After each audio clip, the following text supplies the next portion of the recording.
어제 깜짝 놀랄 보도가 나왔습니다. JTBC 보도였습니다. 오늘은 JTBC 보도라고 말씀을 드리고 이야기하겠습니다. 단독 보도라고 나왔는데요. 정말 깜짝 놀랄 보도였습니다.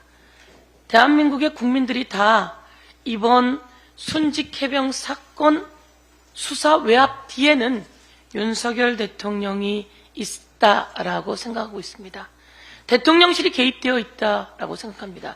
윤석열 대통령이 전화한 것으로 시작되고 있다라고 다 알고 있습니다. 그런데 더 놀랄 만한 일들이 나왔습니다. 윤석열 대통령과 임성근 사단장 사이에 도대체 누가 있었을까? 누가 있었길래 윤석열 대통령은 그렇게 범죄를 저지른 임성근 사단장을 보호하려고 했을까? 누가 있었길래 윤석열 대통령의 지시를 받고 이종섭 대한민국의 국방부 장관이 마치 전쟁이라도 난 듯 그렇게 일사불란하게 허겁지겁 움직였을까? 모든 국민이 의심했는데 놀랄만한 보도가 나왔습니다. 그것을 오늘 말씀드리겠습니다. 여기 계신 박균택 의원이 입법청문회에서 질문했습니다. 임성근 사단장에게 질문했습니다. 혹시 이 뭐뭐 씨라고 하는 민간인을 알고 있느냐라고 물었습니다. 김태효도 알고 있느냐 물었고 이 뭐뭐 씨, 이 사람은 김건희 여사 주가 조작에 연루되어서 2년 징역형에 3년 집행유예를 받고 3년 6개월의 벌금형에 처해진 이종호라고 하는 사람입니다. 블랙 인베스트먼트 대표입니다. 김건희 여사와 김건희 여사의 가족의 계좌를 관리하고 주가 조작에 연루되어서 징역형과 집행유예를 받은 사람입니다.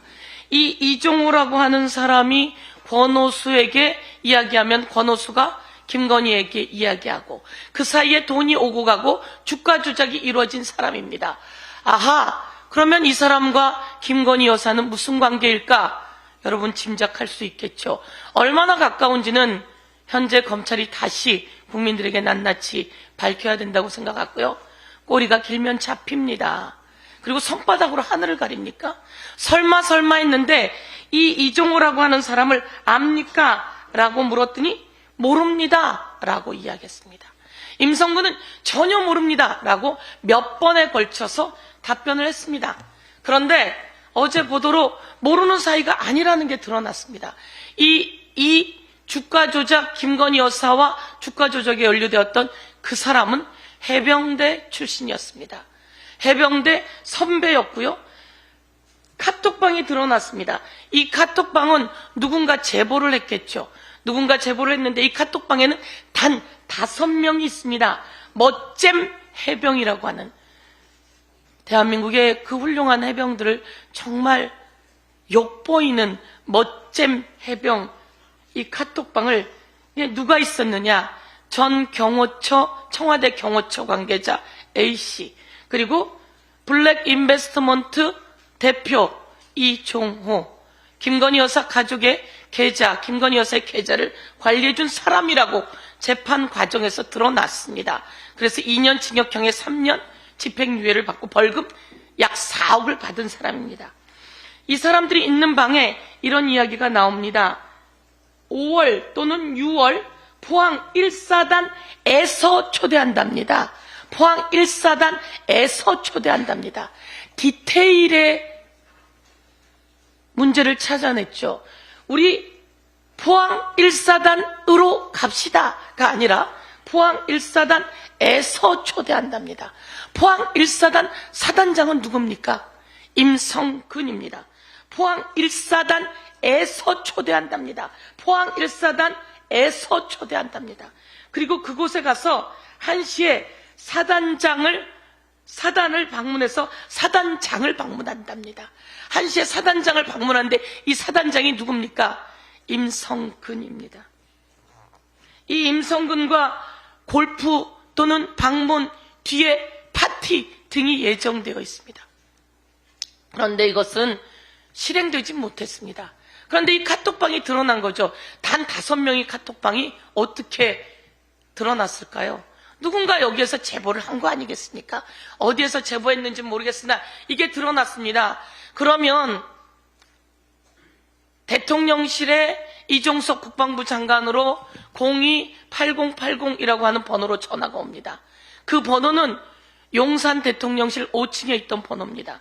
그래서 그 번호로 전화를 해봤더니 안보실이라고 했습니다. 그런데 이번에 전화를 해보니 그 번호는 없어진 번호라고 합니다. 왜 증거인멸을 하는 거죠? 증거인멸은 구속의 사유 아닙니까? 대통령실 그 번호 관계자들은 증거인멸을 했습니다. 바로 구속영장 쳐야 한다. 그래서 공수처에서는 구속영장 치십시오. 그래서 저희가 구속영장 그리고 압수수색 등 하고 있느냐라고 물었습니다. 그랬더니 조치를 취하고 있다고 하는데요. 저희가 다시 한번 요구합니다. 증거인멸 028080으로 오는 전화 지금 없어졌다고 하니, 그리고 그것은 5층에 위치했다고 하는데요. 당시 김건희 여사는 몇 층에 있었는지도 왜 의문이 가는 걸까요? 저는. 그리고 제가 한 말씀 더 드리겠습니다. 임성근이라는 사람은 어떤 사람입니까? 순직해병, 최수근, 상병 등 우리 해병대에서는 그런 요청을 받았습니다. 수해 복구를 해달라고. 그래서 삽, 곡괭이, 그리고 질척질척거릴까봐 장화 가지고 간 겁니다. 그래서 거기서 도로 복구하고 가옥 복구하려고 했습니다. 그런데 갑자기 지시가 내려옵니다. 실종자를 수색하라고. 이것은 누구의 지시입니까? 맞습니다. 임성근의 지시입니다. 그리고 왜 제대로 수색을 못하냐면 질책이 내려옵니다. 누구의 질책입니까? 임성근의 질책입니다. 그리고 바둑판식으로 수색을 하라고 합니다. 그래서 저희가 물었습니다. 당신이 바둑판식으로 수색하라고 하지 않았느냐라고 했더니 임성근 왈 의원님, 바둑판은 물속에 사는 게 아닙니다. 여러분, 대한민국 국민 여러분, 도로 복구하고 도로에서 수색하는데 바둑판식으로 수색합니까? 물속에서, 숲을 속에서 바둑판식으로 하라고 했기에 이 사람이 범죄 혐의가 있어서 박정원 대령이 경찰로 이첩한 것이다. 이렇게 말씀드리고, 오늘 손바닥으로 하늘을 가리려고 했고 증거를 인멸하려고 했으나 만천하에 드러난 이 카톡방이 이제 과거 청와대 최순실이 있었는지 저희가 출입 기록을 물었고 끝내 최순실은 그곳에 있었습니다. 이 말씀을 드립니다. 이상입니다.